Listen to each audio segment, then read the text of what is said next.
guys, welcome back to the Lovin Dubai show. It is Friday morning. We kick-started your weekend with big news about road closures. The Dubai supermarket did the cutest thing for a resident. Jason Derulo learned Arabic, and our residents concerned. We had the creator of viral internet clip, Isn't That Concerning, talking all things internet fame and viral culture. And so if you are not subscribed to the Lovin Dubai show podcasts, subscribe wherever you get your podcast from and enjoy the show. Good morning, Dubai. Happy Friday. Congratulations. We made it to the end of the week. This is the Lovin Dubai show where we go through the top trending stories that everyone across the country is talking about. Our top story for you today, major road closures for the next month. As well, a Dubai supermarket allowed a customer to pay the next day for a very cute reason. The one, the only Jason Derulo has learned some Arabic and we are impressed.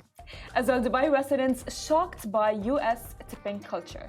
And is he concerned? The creator of Isn't That Concerning on internet fame, viral clips and advice for content creators. We're going to have Fahed Kaleem with us at about 8:50. We're really excited for this one, so please stay tuned for that.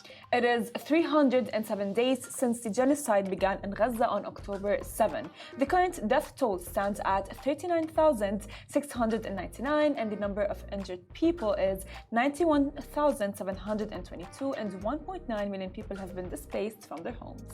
In today's rapid weather report, there are light to moderate winds in areas, so expect highs of 41 degrees Celsius with humidity at 67%. Good morning to everyone tuning in on the live. It is Friday. I'm wearing a hoodie. It's a casual day. I mean, but I realize we are vibes right now.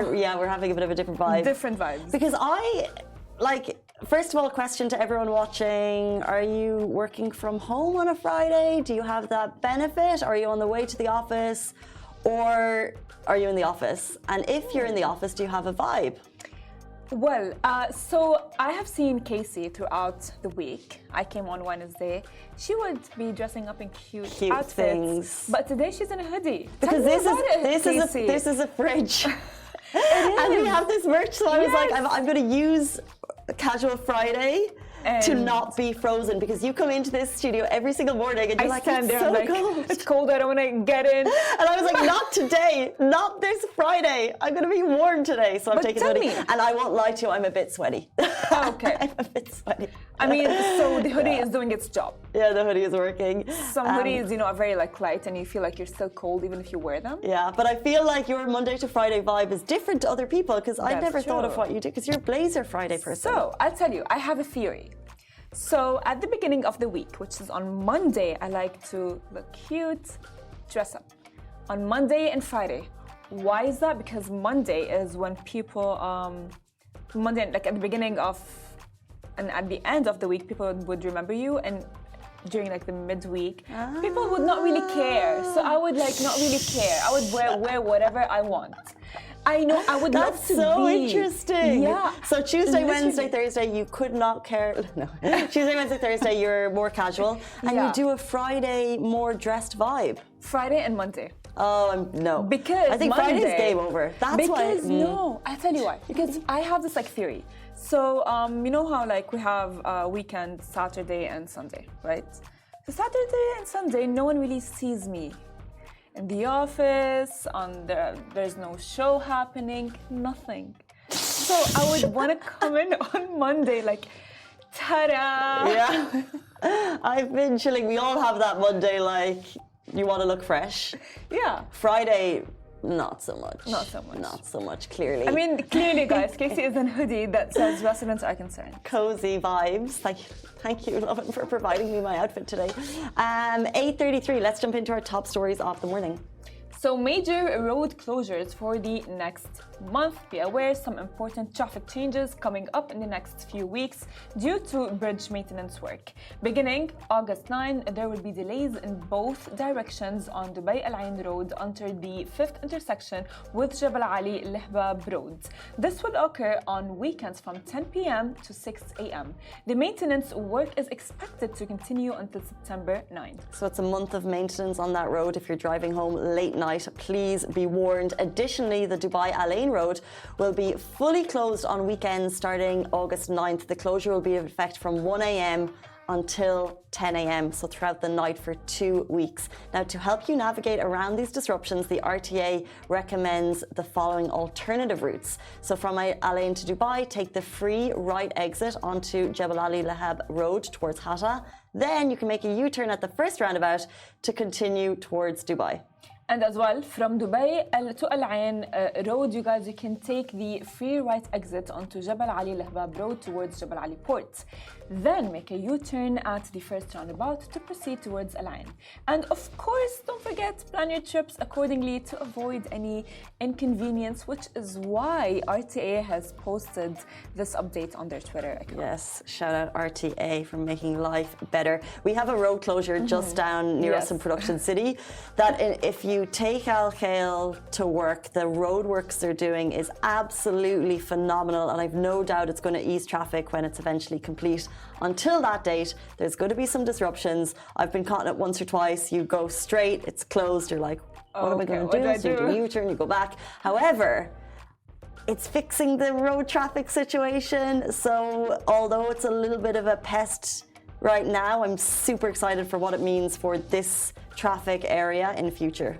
I agree, and it's not only for the traffic as well, because I think that they are having all of these constructions happening because it's all in line with making Dubai a 20-minute city, right? And of course, I live now very close, but back then when I used to live far, I would, as we would drive, I would see like a lot of constructions, new metro stations opening, roads opening, bridges, and the list goes on and on. So much construction happening on the roads, absolutely. Literally, and this is all happening in line to make residents in the UAE, in Dubai, lives easier. And as well, the RTA, the fact that the RTA is actually posting about it, just to maybe give awareness to citizens and residents, is just like, I would say, is amazing. Because then I don't think you would want to go like, I don't know, for like a 15-minute, let's say, like route, and then figure out that the road is closed. That would be painful. That would be very... I use Waze to do my maps. It feels like it works pretty well. Yeah, I mean, yesterday we were like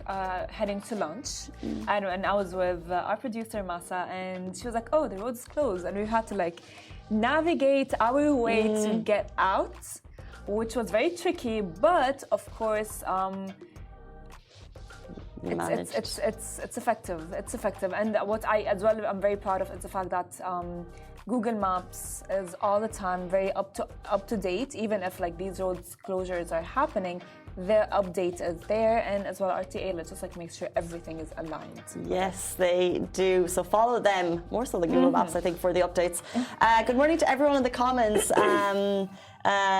Zoin is working from home on a Friday, you lucky duck. Annex Dubai Realtor is trying to sell an apartment. Love the hustle. Let's jump into our next story. Well, a Dubai supermarket allowed a customer to pay the next day for a very cute reason. In a heartwarming story out of Dubai, a local resident experienced a touching moment of trust at a supermarket. Now, what happened? The Dubai resident was shopping for her beloved pet and found herself short on cash. To her surprise, the supermarket staff offered a unique gesture of kindness. They told her she could come back and pay for the cat food the next day. It just doesn't happen elsewhere, and when she shared the video, she was caught off guard by the supermarket's trust.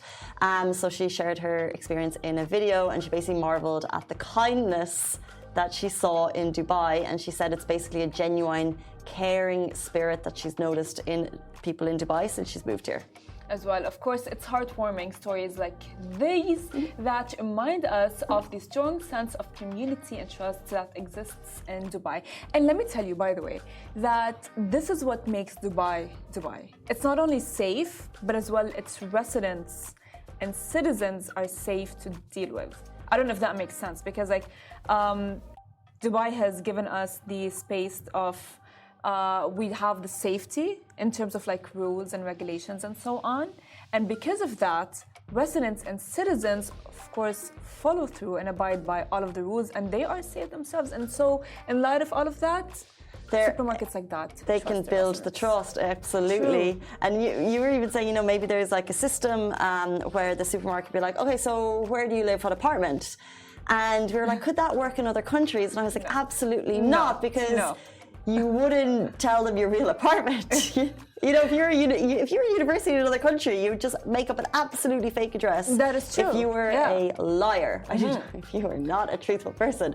But I think that you just don't do that here because because of the safety, because of it builds that trust so that people are able to be genuine and just build like a nice little sense of community. Like it's such a sense of community. She'll go back in the next day, she'll pay them, and then they'll have built that nice little relationship, which is just super sweet. 100%. And by the way, the backstory to this was the reason she was going in to get the cash was because she was walking down the street and she saw stray cats, and she was like, I can't. That's so cute. She was like, I have to feed the cats. I can't just leave them there. So she went in to get the food for the cats. She didn't have the cash.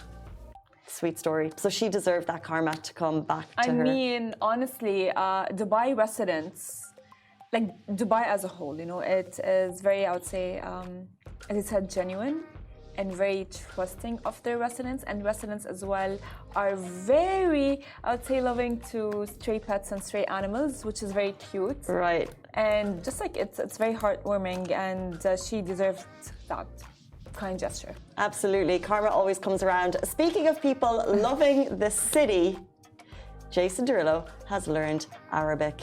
So we know he loves Dubai. He plays a lot of gigs here. We've seen him partying here. But I think we were all blown away by the recent video he dropped because it's basically a love note to the city. He is obsessed with Dubai and he is learning Arabic.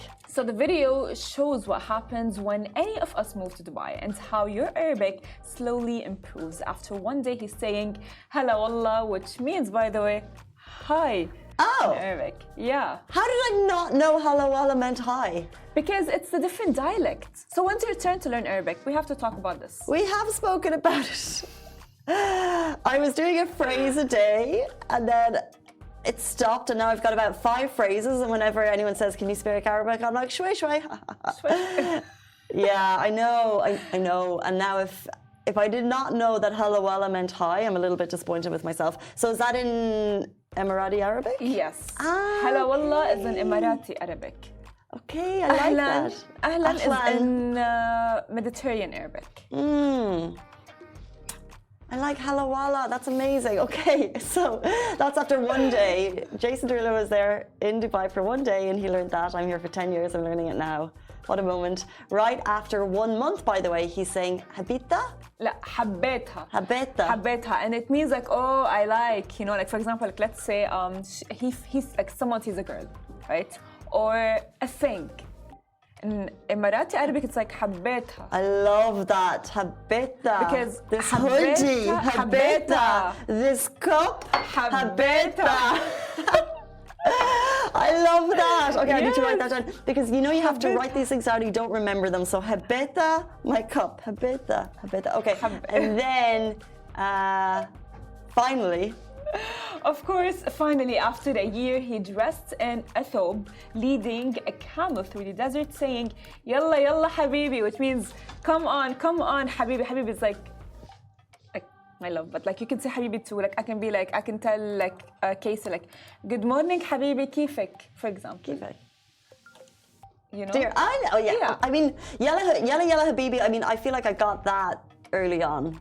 Yeah. It's like, come on, my love. Yeah. I mean, it's not, like you can say habibi too, like, for example, like if you have like a dog, like for example. No, you'd be like, yalla habibi, come. You know what's so funny is that if you're dating here and you come from the West and someone said habibi to you, you'd be like, oh, me? I'm the one, you know? Habibi? Did someone just call me a habibi? Yeah, right. Yeah. And you'd be so chuffed. But I'm now realizing that you've just explained. It's everyone. That it's everyone. Everyone is habibi. Literally, it's like okay. we even like on text like they go like, oh, hi, even if it's like for work, it's like, for example, like Ranim goes like, hi habibi, can you do this? She never calls me habibi, Ranim. Yeah. Ranim, sorry, I had to call you. For example, it's an example. Thought we were good, really. Yeah. All right, it's fine. If you want to see the video of Jason Derulo learn Arabic, we've posted it on our page. It's pretty cool. It's pretty awesome. He loves the city. He's been here for so long, and now he's posted a tribute to it. And now we should work on your Arabic, Casey. Shway. Almost there. حبيت Arabic. حبيت العربي. Okay. Okay, we're going to take a quick break with a fun fact for today. Did you know Lovin is based in 22 cities? That actually surprises even me. We have an amazing team of local journalists on the ground across the region, bringing you the best positive stories and bite-sized news. So, of course, get to know your region. You can find them on social, in daily newsletters and podcasts, or even on your app. So you can find them wherever you get your news. Let's jump into our next story. Dubai residents shocked by US tipping culture. So a tweet compares the drastic difference in tipping expectations in Dubai versus the US. And as always, we want your thoughts. Well, it reads as follows. The US tipping culture is wild. Had a couple of friends travel from Dubai to the US recently. They had massive culture shock with the insane tipping culture. My honest opinion is that tipping should always be optional according to a customer's experience. It breaks its purpose when it's expected.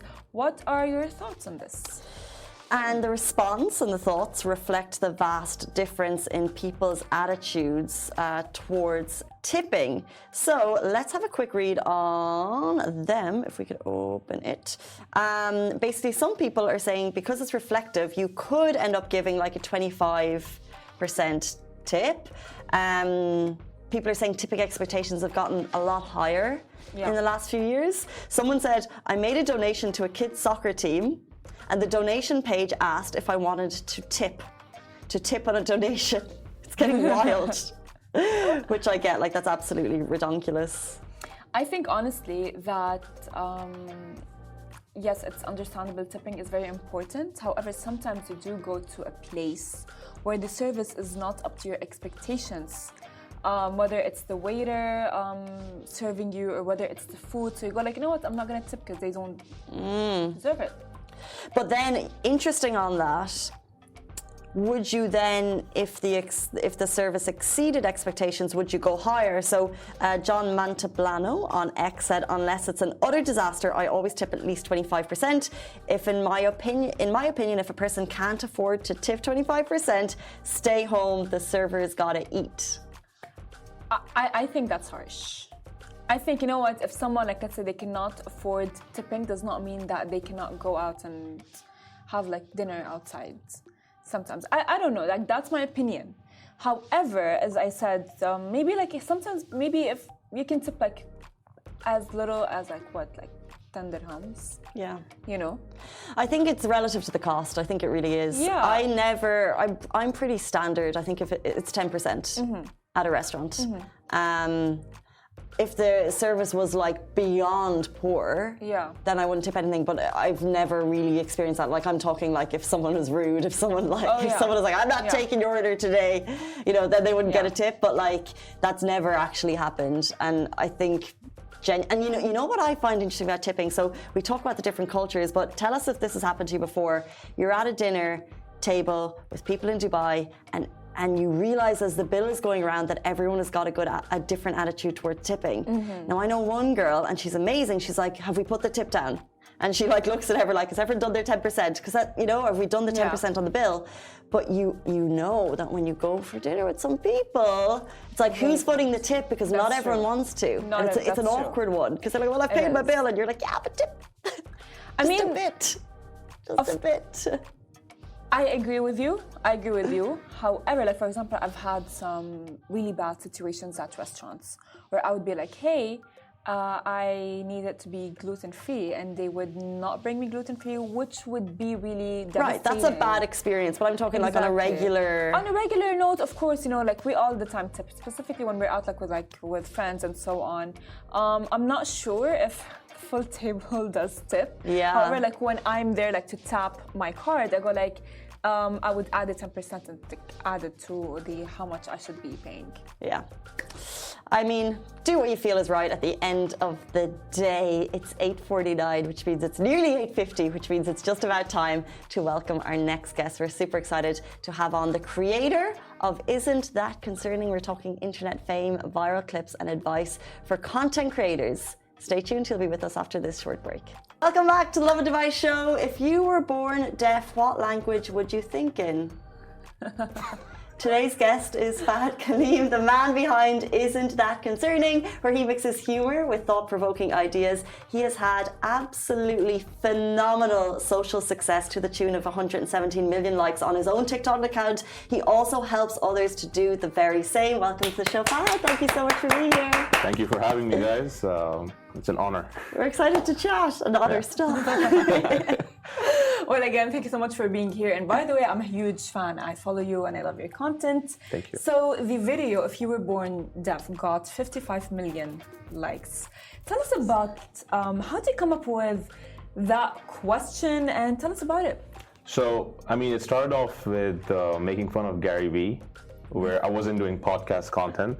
And then slowly I saw that there's a lot of these motivation, financial gurus out there. So I was like, okay, how can I make fun of these? Because they all kind of say the same thing again and again. Right. And then it kind of was just like a parody of that. And then I ran out of things that I could say because it was all nonsense. And then I just started kind of Googling on Reddit and like on, TikTok. People are always talking about thought-provoking ideas. And half of them, I don't even know where I get them from because people DM me stuff all the time. Or like this specific video was a version that I had already done before, but it was about something else and people reacted. So I was like, okay, let's change this variable in this sentence and it'll work. And it just worked. Some people nearly think you're serious, right? Yeah. A lot of people think that I mean what I say, but it's just a parody. It's satire. But is it annoying when you're putting out something that it's meant to be humorous and you're getting that type of reaction? No, I mean, I'm just trying to put out one video a day and I'm just trying to see how to grow the reach as fast as possible. So I'm spending less time in the engagement of what people are saying and more time on researching on what might work and might not work. So it's okay. Gotcha. Yeah. Were you like the class clown? Yes, Yeah. I got bullied a lot back in school for that by my friends, but I guess I figured out like the lamest form of humor for myself, which I found interesting, and people started liking it. You actually got bullied for being funny? Yeah, I mean, I wasn't funny. I was more like I would make seriously lame jokes in class, and people were just like, "What is this guy doing?" But with time, as time progressed, I just stuck by it. I was like, "No, this is funny to me." Like if I would see a tissue box, I could imagine something that's funny about it. Looking at it and talk about it, and people just like, this guy's on the spectrum or something. Like something's not right with it. But I love silly humor. yeah, it's my thing. Can you remember like a joke that you made in class when you were younger? That would be tough. I don't know. I remember we used to be like, the teacher would be teaching us something in like science about like biology, and I just repeat something she said, which is like a fact. And I started laughing about it, like, what do you mean the trees grow like with photosynthesis or something super lame? Like it's the way you say it. Right. It comes down to the execution. And like some of the people would find it funny, but some people were like, are you okay? Like, what are you talking about? And from that, it kind of just grew into me making videos with my friends. Twitter was actually the first time I experienced something actually went viral. Someone picked up my video, posted it on Instagram, and then it kind of just progressed into TikTok and so on. Yeah. Well, I want to talk about your Is It Concerning? Yeah. Video. So what does nothing look like? Isn't that concerning? What's been your favorite clip to shoot so far? So there was this one video where I was speaking about real estate, and it basically goes like, if you buy a piece of land, do you own it all the way down to the center of the earth?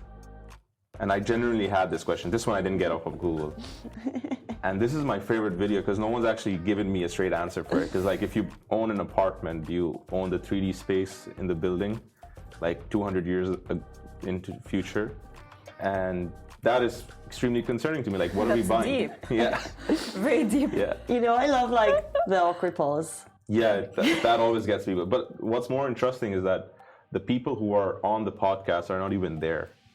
Like I filmed their reactions months before I actually shoot a video that works for them. So I'm actually sitting in so this whole video that you see is being shot inside a mobile van. It's our company K9 unit, and we basically converted a Sprinter van into a podcast studio. And whenever you can actually, there's actually a video with one of my friends, Sean, where you see I drag him out of the van during the podcast video. And so I just get my people onto the show, record them for 5 minutes, and then I use their reaction later on. So they're not like, none of the videos, they're actually sitting there. Oh my God, my mind is absolutely blown. I'm sitting alone over there for like 20, 30 minutes recording all these ideas that I have and clipping them together. We thought you were you with them. No, they're not there. You know what's interesting is, because I know you've collabed with Jason Derulo, and I'm pretty sure you're in the same place, but like, do you ever have, if they're not there, for example, if you wanted to sit down with one of us, like, is anyone like concerned about their image rights being used in controversial comedy? Once they're coming onto my show, most of these people are my friends. Most of these people know what I'm doing, what my content is. So like, there's no waiver that I make them sign as per se. All of them are content creators. Right. But like, it's free reach. A video could get 55 million views if you're on it with me. Who's gonna say no to free reach? I mean, we have noticed that when you are like saying something that is like funny, there's this awkward pose of like, you're wondering, would you think that is a dry sense of humor, or would you think of it like, because like if I'm making a joke, I would like crack laughing like on spot. I think that's the reason it works. It's also that awkward pause. Like people see their reaction in you, and like when you give this awkward pause, that's what kind of drives that humor into it. If I don't give that, but in some videos I actually laugh. Like in some videos, I end the video with me breaking into laughter. So I've done a lot of these parody podcasts with Sean, where we both end up laughing in the end. And so that's on purpose, because that is just extremely hilarious. And like, but that happens naturally as well. It plays both ways. I want to flip back a little bit, because you said you started using Twitter, and that was how the first video went viral, but kind of, and we know that you've kind of got your own company behind the scenes, but what has the social growth been like for you? Did you study? Did you go to university? Did you go straight into comedy? How did your parents deal with that? Yeah, so I dropped out of college in 2019. I think, I was doing electrical engineering. I did 2 universities. I don't know if I can say their names, so I'm just gonna skip that. But for me, comedy wasn't my passion. I was looking to become like Tony Stark. Like, I'm a huge Marvel fan. I wanted to go into engineering. I wanted to build robots and stuff like that. But I found myself making content as a hobby, and it kind of just started growing. Specifically, when Twitter went viral for me, when someone posted a video of mine on Instagram, I was like, how did this happen? How does a video go from 0 to 500,000 views when you just have like 500 followers? And so I kind of became super obsessed with trying to recreate that. And that's exactly around where Musical.ly turned into TikTok, and TikTok started becoming a thing. And back in 2020, you could just post any video from your gallery on TikTok and get views. It wasn't this hard to go viral. And back then I wasn't doing any podcast content. Back then I was making fun of my mom and my dad and that Desi parents thing, where you kind of show relatable experiences growing up as a child with your parents. And my parents never really had a problem with it. They were pretty supportive of it. They found it funny. My mom was more like, I think you should go back to college, but I was like, nah, that's not my thing. Because whatever they teach you in college, it depends on what major you're doing, but most of the stuff can be learned for free on YouTube. And I found myself doing that all the time. Like, I would be in class and I would be going back, opening the same thing on YouTube. So I was like, there's something not right with our system. And so that side hobby started becoming more of my main thing. I wasn't looking to commercialize it. It's still like my own Instagram page or my TikTok page is very organic. I try not to do too much commercial stuff on it. But that's where the agency kicks in, where we help people go viral. Did you find the answer to that question you asked at the beginning, how to go from 500 to 50 million? Like, what is the answer? Taking notes. I mean, the answer for me, everyone has their own answer. There's no one fixed answer, but the answer for me was to stick with a style of content that I can endlessly produce without getting tired. And that turned out to be making fun of podcasts, but it might change later on. And it took me 1,000 videos to figure that out. So consistently posting content till you find something that works for yourself and for the audience. Because a lot of the times what we do is we create something and we believe that it's the best piece of content out there, but 1 million people disagree with that. because, and that kind of just, is like the whole issue with going viral. So it took me a while, but I figured out that this works, but I don't know how long this will work for. And I'll have to change that, and I'll have to find something different to adapt it once it doesn't work anymore. So I have a question. Of course, you must have faced a lot of backlash, because a lot of people do think in a way that behind every joke there's a bit of truth. Yeah. How do you deal with the backlash? And as well, when you make fun of, like, you for sure, of course, make fun of your friends, right? Because like, you're a comedian. Yeah. So do they take it to heart, or do they understand that you're a comedian and that's what you do? So when I get my friends on the podcast, I ask them to make these faces like they look like they're lost, or they're out of this planet experience going on with them. So sometimes what happens is they're not okay with the way they look. So there have been instances in the past where I have to just take down the video, like, listen, I know we agreed initially, but I don't like this. And the video had like 3 million views, 2 million views. I was like, yeah, it's completely fine. Because that's like one video out of like 30 videos in 30 days. And for me, I try to keep that respect with everyone. But most of my friends understand the content, the comedy, because they don't know what's going to go out there.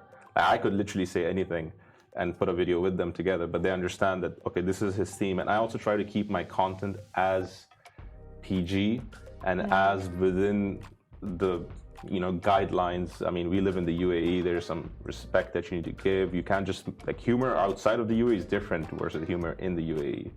And so I've always kept it, clean, if you have to put it that way. And it's very harmless. Like, nothing I'll ever say is like on the line, or like I'm taking it to that extent where I'm hurting someone. And I already think about that before I put the content out there. So yeah, it's been good. True content creation, right? So you kind of humbly have mentioned your agency, but not only do you make your own very successful content, behind the scenes you're doing it for real estate brokers to CEOs. Could you share us like maybe one success story there of like what you've done with a page to take it from zero to hero? I mean, hero is subjective, but like our best client would be Tawfiq Kredi from Brands for Less. So we've done his content from day one. Whoa, yes, good page. 0 to 1.4 million followers on TikTok, 600,000 on Instagram, and now he has an Arabic page that came out. So the reason Tawfiq worked out so well was because he just listens to whatever we say. Like, he's just like, okay, what are we doing today? And we're like, 1, 2, 3. And that freedom of content creation that he gives us allows us to just create the best version. But it's like he's also invested in the process. A lot of the times what happens is the client will come in and be like, okay, make me go viral. It doesn't work like that. There has to be a certain, because it's content creation at the end of the day, and people are very fast to pick on, okay, is this person trying to sell me something, or is this person providing actual value in terms of entertainment or education? And so that's kind of the challenge we face. Like you said, real estate brokers, CEOs, automotive industry, B2B, there's so many clients out there. But I would say Tawfiq's been the best. Cool. I have a question. So Casey is wearing a shirt that says residents are concerned. Wow. This is the Lovin merch, by the way. This is not this is not a collab. It could be. Okay. She just wanted to be very comfortable today. So she had a hoodie that says residents are concerned. Wow. And is it concerning? That is extremely concerning. And we've got a gift for you. Oh, thank you so much. It's a residents are concerned mug. It's Lovin merch, by the way. This is not made for this interview. Okay, I'm gonna keep it. There you go. Much. That is for you. You can do whatever you want with it. Thank you. could frame it. Or... Thank you. So if you can like come up with like a joke right now, and if you're on a podcast with Casey. Oh, you're putting me on the spot. On spot. Residents are concerned. Shit, man, I should. We actually, we've got lines for this. If you got lines, that would help. We've got lines. Okay, let's do it. So. Yeah. Right. Okay. So we're gonna do some. We thought shower thoughts. That's shower thoughts, thought-provoking questions, mind questions. But like, yeah, this is how it goes. Okay. So you just need me to read out the question. Okay.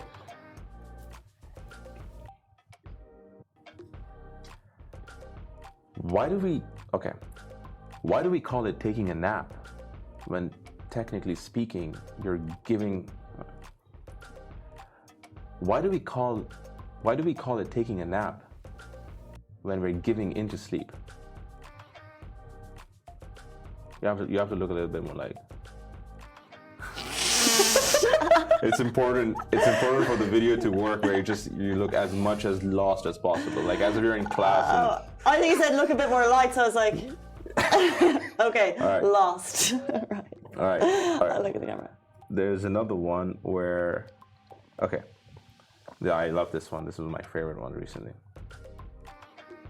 If you smell your own fart, does that mean that the fart that left your body has re-entered your body? Isn't that concerning? It's harder than I thought it would be. Yeah. That's why they're not there. The fart one was my favorite one, to be honest. Yeah, that was my favorite one as Let's do the last one with Farah. Okay. Do I need to look like confused? Oh, this is nice. I like this one. I might actually make something out of this. Okay.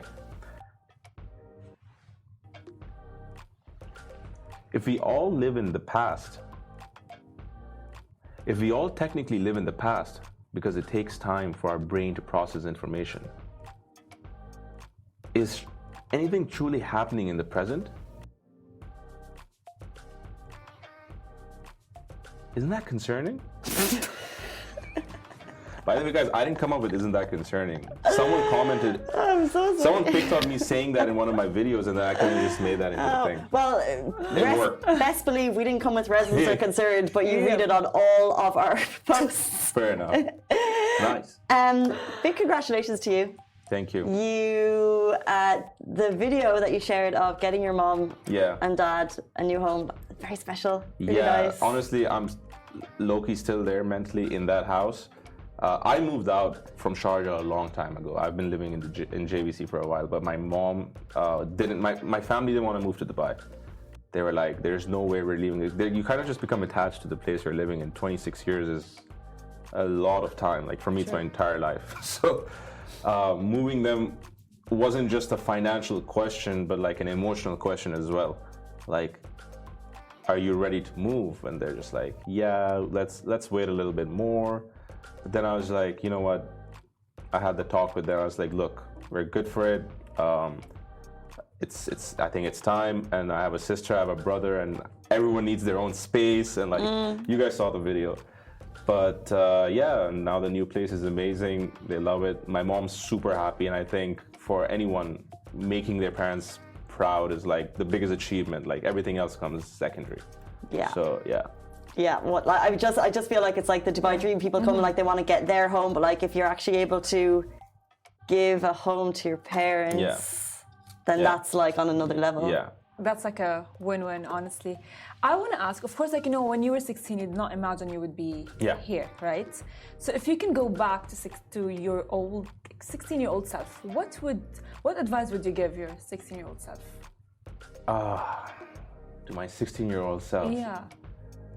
Like if I met the 16-year-old self, I would tell him try not to stop gymming, because I stopped working out after I was like 20 and I went into the workaholic mode. And I'd also tell him to take care of his health a little bit more, because everything else is just gonna happen one way or the other. You can't prevent reality from happening. So I would just tell him to take more care of my health, because I used to be lean, if you guys saw the story yesterday, but I gained a lot of weight. And that happens when you're working, and you're not looking at yourself. So yeah, that's what I would say. It's interesting because I feel like when I was 16-year-olds weren't in the gym. Like it wasn't a thing. Yeah. But if we were 16 now, I'm sure we'd be way fitter. Yeah, you guys have it easy if you're watching. Yeah. Very lastly, before you leave us, do you believe in manifesting? What's on your vision board? What's kind of like the future goal? What's on your mind? So a lot of the trends and a lot of the content that we see is inspired heavily from the West. And when I started doing my content, I tried to avoid that as much as possible. And so one of my visions is like to have a version of Hollywood, but it originates from the Middle East, from the UAE. Rather than looking at what people are doing over there, we use our culture and we transform that into some sort of content and people look over here and be like, wow, this is something we want to get inspired by. So yeah, I mean, I'm working on YouTube, I'm working on content. I don't know how it's going to turn out, but probably to inspire more content creators across the region to create content that is unique to them, because that is something difficult to achieve. And with like trying to go viral, you give in to whatever works, right? So on the vision would definitely be to create like this community of content creators that are heavily invested into the content rather than the commercial part of it. I love that so much. If anyone's watching and if you're inspired, how can they find you? At FahadK_. That's my Instagram. On TikTok, same. Or just send me, I don't know, an email. You can click on the email button on my Instagram. Yeah, that's it. That's how you do it, guys. That is Fahad. Thank you so much for ending this week on a fabulous note with us. No We really problem. appreciate your time. Thank you so much. Bye-bye. Thank you, Farah. Thank you, Casey. That brings us to the end of our show on this Friday morning. Have a fabulous weekend. We'll be back with you on Sunday, same time, same place. On Monday, even. Bye-bye.